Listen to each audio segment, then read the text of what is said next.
বৃষ্টির পরবর্তী সময় অবশ্য না, বৃষ্টি পড়তেই আছে।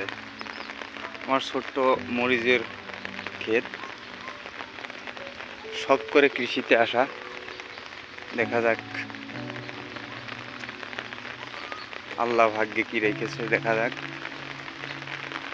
মিশ্র চাষ, হলুদ এবং মরিচ।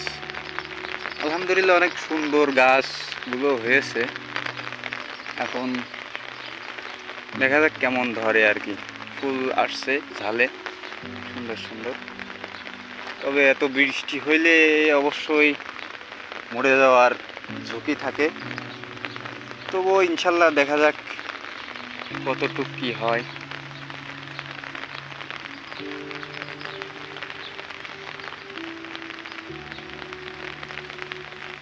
চেষ্টার কমতি নাই।